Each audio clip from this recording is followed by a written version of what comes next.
अनेकों राक्षस हुए। सतयुग से लगाकर कलयुग तक इस दुनिया में नाम बदल गए, लेकिन दुष्टों की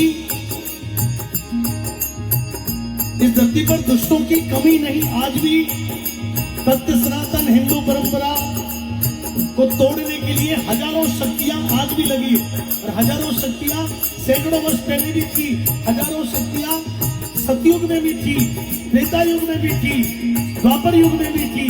लेकिन मित्रों, ये हमारा विश्वास जो हमारे देवों के प्रति है,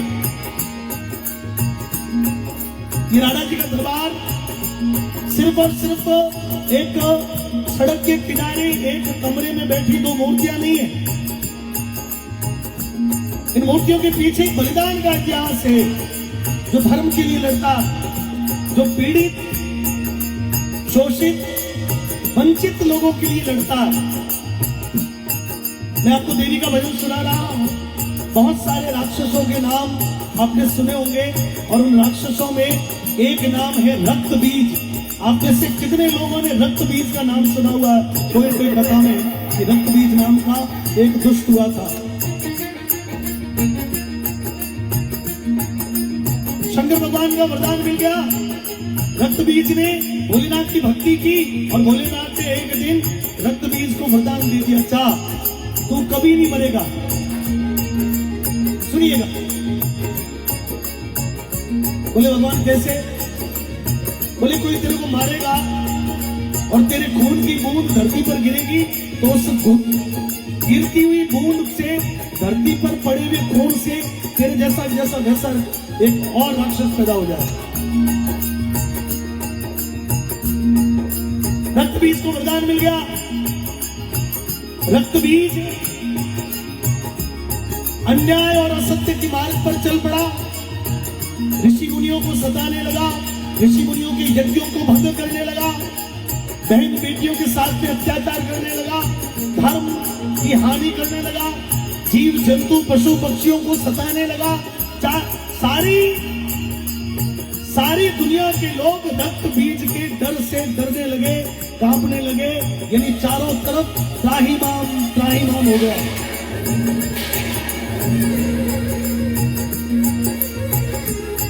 ब्रह्मा जी की बनाई इस प्रकृति, इस ब्रह्मांड की व्यवस्था, ब्रह्मा जी के बनाए इस धरती की व्यवस्था डगमगा गई। हजारों लाखों लोगों को मार दिया गया। सभी देवी देवता विष्णु भगवान के पास पहुंचे, बोले भगवान रक्त बीज से छुटकारा दिलाओ। एक मिनट भैया, अच्छा वाला बीच में कोई व्यवधान नहीं, तो उसका बेस कर।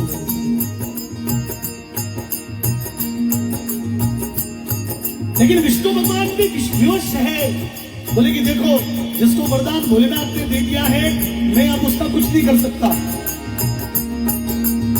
तो क्या करें? ऐसे ही दुनिया को समाप्त होने दे। देवी देवता ऋषि मुनि गंधर्व दुनिया के लोग देवी के सामने जाकर, शक्ति के सामने जाकर विनती करते हैं, बोले देवी माँ इस मुश्किल से तो आप ही निकालो। माँ ने कहा देश का पुरस्कार हमें आ गया। माँ ने कहा कि अब चिंता मत करो, इसका उपाय मैं कुछ करती हूं। लेकिन देवी सिंह पर आरूढ़ होकर रक्त बीज को चुनौती देने के लिए निकल पड़ी, लेकिन रक्त बीज देवी के सामने चुनौती कर डाला, तू मेरा क्या बिगाड़ेगी? एक सामान्य महिला रक्त बीज का क्या बिगाड़ेगी? युद्ध करना चाहती है, कर युद्ध, मैं युद्ध करता हूं, आजा मैदान में। रक्त बीज आगे, देवी पीछे, रक्त बीज आगे भागता जा रहा। देवी अपने हाथों में शस्त्र लेके रक्त बीज का संहार करने के लिए पीछे भाग रही, लेकिन जहां भी मौका मिलता देवी के सामने रक्त बीज आ जाता। देवी किसी भी प्रकार का प्रहार करती, रक्त बीज के शरीर से खून निकलता, खून धरती पर गिरता और वापस रक्त बीज वैसा जैसा तैयार हो जाता। बोला तू कितनों को मारेगी? तू एक रक्त के बीज को मारेगी और रक्त बीज की बूंद धरती पे गिरेगी, वैसा वैसा रक्त बीज तैयार हो जाएगा। तू मेरा मुकाबला नहीं कर सकती देवी, जा। सजनों, युद्ध करते करते देवी को क्रोध आने लगा। रक्त बीज चुनौतियों पर चुनौती देने लगा। देवी प्रहार करे, रक्त बीज के लगे, खून नीचे गिरे, वापस रक्त बीज किया।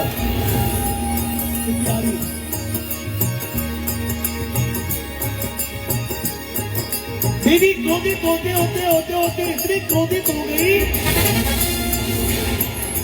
कि देवी का शरीर पूरा लाल जैसा, ज्वाला जैसा तपने लगा। देवी का रूप लाल हो गया, चारों तरफ से देवी का रूप लाल। जिस जगह पर देवी खड़ी है उसके नीचे की धरती भी तपने लग गई। रक्त बीज ने कहा, देवी तू सामान्य स्त्री है, मेरा कुछ नहीं बिगाड़ सकती, लगा तेरा ब्रह्मास्त्र, देखता हूं तेरे ब्रह्मास्त्र में कितनी ताकत है।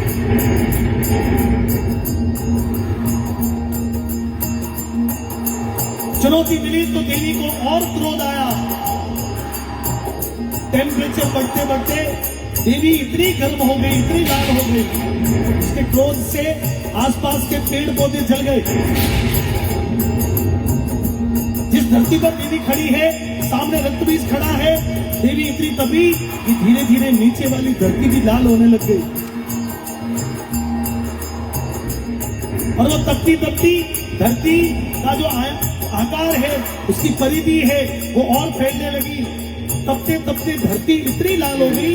सुनना मित्रों, माता वीरों, वो ध्यानपूर्वक सुनना कि धरती, उसका जो व्यास है, वो तपते तपते देवी इंतजार कर रही थी कि ये जो व्यास है ये यहां तक तप जाए जहां पर रक्त बीज खड़ा है। धरती लाल होते होते होते होते रक्त बीज जहां खड़ा है उसके चारों तरफ भी धरती लाल हो गई, इतनी गर्म हो गई कि तपने लगी, अंगारे निकलने लगे। और उस समय देवी ने अपना त्रिशूल उठाया।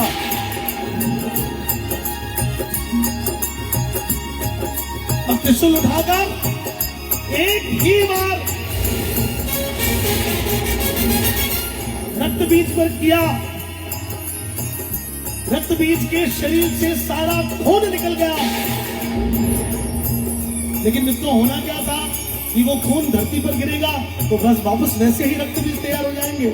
लेकिन मित्रों, देवी ने उस धरती को इसलिए तपाया कि वो धरती इतनी तप गई, रक्त बीज का लहू जैसे ही उस धरती पर पड़ा, तपती हुई धरती में वो लहू जो है जल गया। और खून के जलने के बाद रक्त बीज का विनाश हो गया। तो जब जब इस धरती को आवश्यकता पड़ी है तो देवी ने विभिन्न रूपों को धारण किया। अब मुश्किल ये हो गई कि देवी लाल रंग से बिल्कुल देवी ने काला रूप धारण कर दिया और देवी को संभालना। अब देवी भी पूरे ब्रह्मांड में हाहाकार करते देवी के क्रोध को शांत कौन करे। देवी देवताओं की, गंधर्व ऋषि मुनियों की किसी की भी हिम्मत नहीं कि देवी के उस क्रोधित रूप के सामने कोई जाए। यदि कोई जाए तो जल के भस्म हो सकता था। इसलिए सारे देवी देवता शंकर भगवान के पास में पहुंचे, बोले भगवान अब ये माता जी का इलाज तो आप ही करो। जिस रास्ते से देवी चल रही है तपी हुई, शंकर भगवान उस रास्ते पर जाकर सो गए। देवी की नजर आसमान में थी। चलते चलते देवी के पैर बढ़ रहे थे और देवी का पैर एक पांव आगे बढ़ा और भोलेनाथ के सीने पर देवी का पांव पड़ गया। और जैसे ही बाबा की छाती पर पांव पड़ा, देवी का सारा क्रोध शांत हो गया। तो वो कालिका का रूप धारण करती है।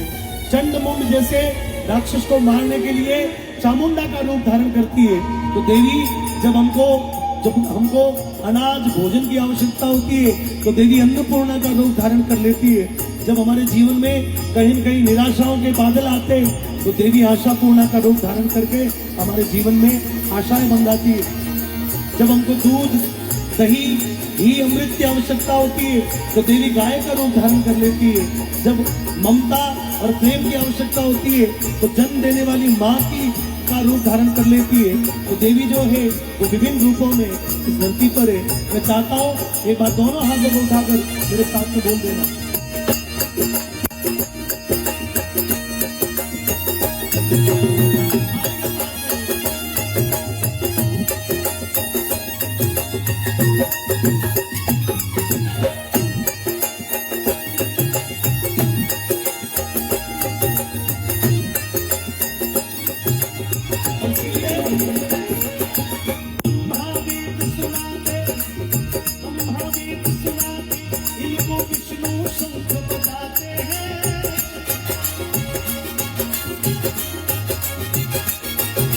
गंगा वेद सुनाते इनको विष्णु शंख बजाते हैं, शंकर डमरू बजा बजा कर आरती करवाते हैं।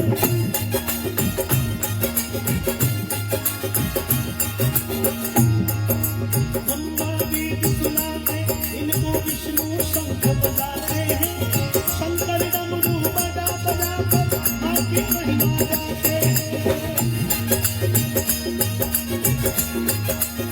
मेरे साथ बोलना, जय माता दी, सभी लोगों ने बोलना, जय माता दी, जय माता दी। माता पिता आप भी बोलो, जय माता दी, जय माँ। जिसके मुंह में जुबान है और जुबान काम करती है वो लोग बोलो, और जो गूंगे हैं उनसे मेरा कोई निवेदन नहीं, और जो नहीं, जो बोल सकते हैं नहीं बोलेंगे वो गूंगे हो भी सकते हैं, वो जान रखना। ये तो देवी है, तो राधा जी, तो डरो, थोड़ा डरो।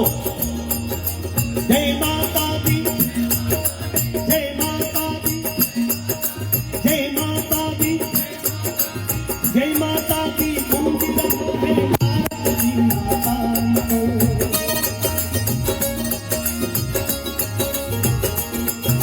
जय माता दी, गूंज रहा है भारत की माता को।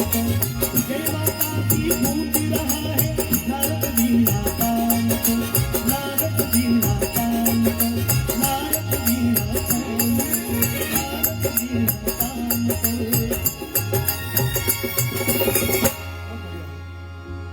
रुकी यहाँ पर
दोनों हाथों को उठाकर एक बार श्रद्धा के साथ उस माँ के लिए जो सर्वशक्ति को, दुनिया को सर्वशक्ति देती है, ऐसी हम सभी की कुल देवी का जयघोष आप सभी लोग कर देना।